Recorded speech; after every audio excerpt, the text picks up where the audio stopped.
કોઈની પાસે માલ વધારે હોય, સારી વાત કહેવાય, વધારે હોય, પણ એને ખર્ચો કરવાની અંદર બે હિસાબો કિતાબ, જ્યાં જરૂર નથી ત્યાં પણ ઉડાડતો હોય, આ વાતની મજમ્મત કરવામાં આવી. મારો પૈસો છે, મને જ્યાં ખર્ચો કરવો હોય ત્યાં કરું, પણ હુકમ શું છે ઇસ્લામનો? ખુદાના આ માલને ક્યાં ખર્ચ કરવામાં? જ્યાં જરૂર હોય ત્યાં, જરૂર ના હોય ત્યાં નહીં.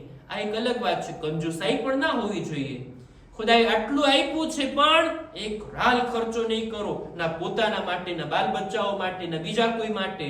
આને કહેવાય કંજુસાઈ. ઇસ્લામ એની નિંદા કરે છે, એ પણ બરાબર નથી. અને છૂટા હાથે જ્યાં લાયક આવે ત્યાં ખર્ચો કરતો જાય ઇન્સાન, એ પણ બરાબર નથી.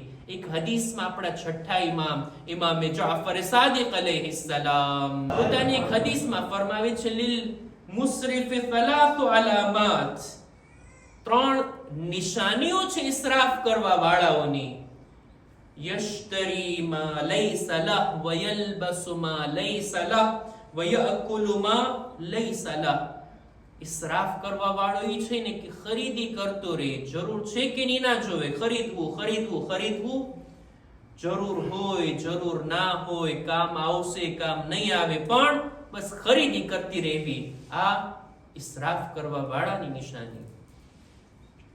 બીજું વયલ્બિસુ મા લૈસા લહ, લિબાસ, લિબાસ અને લિબાસ, પોતાના માટે મુનાસિબ નથી એવા લિબાસ ભેગા કરવાને, જમા કરવાને, પહેરશે નહીં પહેરે, પહેરવું નસીબ થાશે કે નહીં થાય, આ બધું વિચાર કર્યા વગર લિબાસ ખરીદવા પાછળ હોય, લિબાસ જમા કરવા પાછળ હોય, આ માણસ ઇસરાફ કરનાર છે. અને ત્રીજું વયાકુલુ મા લૈસા લહ, જે ચીજ મુનાસિબ નથી, જે ચીજ ઇન્સાન માટે નુકસાનકારક છે, બસ ખાતું રહેવું અને પેટમાં નાખતું રહેવું. ઇમામ કહે છે આ પણ ઇસરાફ છે.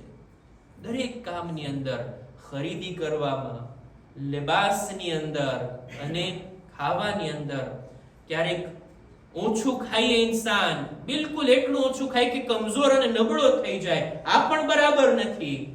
અને એટલું જમે કે એક બટકું વધારે ખાવાની પણ જગ્યા ના હોય, આ પણ ઇસરાફ છે. આ પણ ઇસરાફ છે. ઇસરાફના બારામાં ત્યાં સુધી મળે છે કે એક માણસ વુઝુ કરી રહ્યો હતો અને રસૂલે ખુદા બાજુમાંથી પસાર થયા, જોયું કે કેટલું પાણી ઢોળી રહ્યો છે. રસૂલે ફરમાવ્યું, એ માણસ, તું શા માટે ઇસરાફ કરે છે? આટલું બધું પાણી ઢોળે છે. ઓલાને એમ લાગતું હતું કે જેટલું વધારે પાણી નાખ્યું એટલું વધારે સવાબ. કે છે યા રસૂલલ્લાહ, વુઝુમાં ઇસરાફ હોય? રસૂલ કે છે હા, કેમ નહીં, વુઝુમાં ઇસરાફ હોય. તમે નહેરના કિનારે ઊભા હોય, નદીના કિનારે વુઝુ કરતા હોય તો જેટલું જરૂર હોય એટલું પાણી લઈને વુઝુ કરવામાં આવે, વધારે ઇસરાફ કહેવાય.